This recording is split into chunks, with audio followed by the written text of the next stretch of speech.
वित्त मंत्री निर्मला सीतारमण ने अपना बजट पेश कर दिया है। इस बजट को लेकर तमाम वर्ग अपनी प्रतिक्रियाएं दे रहे हैं।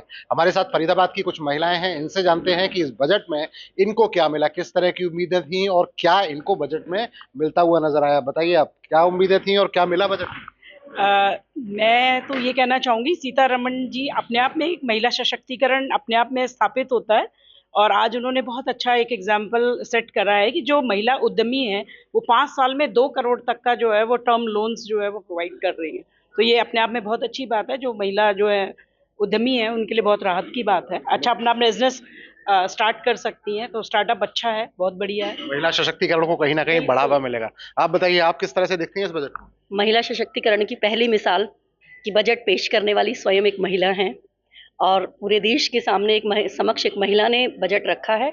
और जहाँ तक महिलाओं की बात है तो सबसे पहली बात शिक्षा और स्वास्थ्य की आती है। तो शिक्षा को लेकर जो एक नई चीज़ आज आई है कि हर जिले में एक ऐसा सुरक्षित स्थान सुनिश्चित किया जाएगा। यदि उच्च शिक्षा के लिए कोई भी बहन बेटी, कोई भी महिला बाहर से आती है तो उसे एक सुरक्षित माहौल दिया जाएगा ताकि वो वहाँ पर ठीक से अपनी शिक्षा ले सके और अपने आप को सुरक्षित महसूस कर सके। बजट में महिला सुरक्षा पर भी ध्यान दिया गया है। आपको अपने काफी देर से मैं देख रहा था कि आप बहुत ध्यान से बजट को सुन रहे हैं। क्या देखा आपने?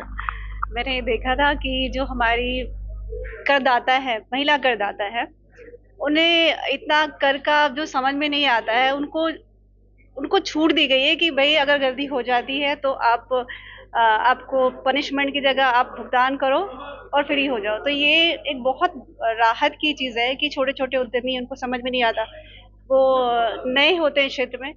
ये बहुत महिलाओं के एटलीस्ट बहुत बढ़िया चीज़ लगी है। देश को चलाने वाली भी महिलाएं होती हैं काफी हद तक, और घर को चलाने वाली भी महिलाएं होती हैं। आपको क्या लगता है कि ये जो घर चलता है महिलाओं से, इस घर को चलाने के लिए कितना बड़ा इस बार बजट में प्रावधान हुआ है? बहुत हर क्षेत्र में प्रावधान हुआ है इस बार। हमारी मतलब निर्मला सीतारमण रमण जी मंत्री जी ने सबसे पहले तो 9वीं बार बजट पेश किया। उन्होंने अपने आप में एक बहुत बड़ी ये महिलाओं के लिए तो सबसे पहले एक प्रेरणा स्रोत होती हैं, वो बनती हैं।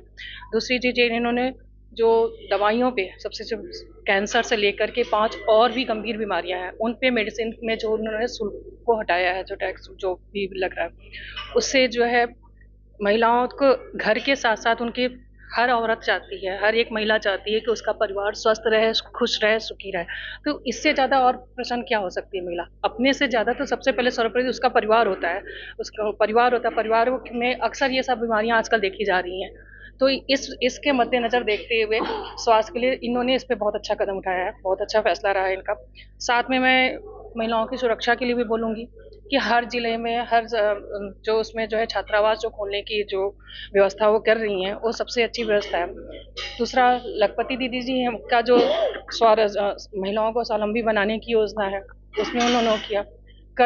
इनकम टैक्स में जो है जो कर टैक्स पेयर महिलाएं हैं उनमें उन्होंने छूट दिया। इस तरह से इस बार का बजट पूरी तरह से महिलाओं को समर्पित है, मैं तो ये कहूँगी। तो ये फरीदाबाद की महिलाएं हैं, साफ तौर पर कह रही हैं कि इस बजट को अगर नंबर देने की बात हो, नंबरिंग की बात हो और 10 में से नंबर देने हो तो 10 में से 10 नंबर फरीदाबाद की ये महिलाएं इस बजट को देती हुई नजर आती हैं। दीपक गौतम, सूर्या समाचार, फरीदाबाद।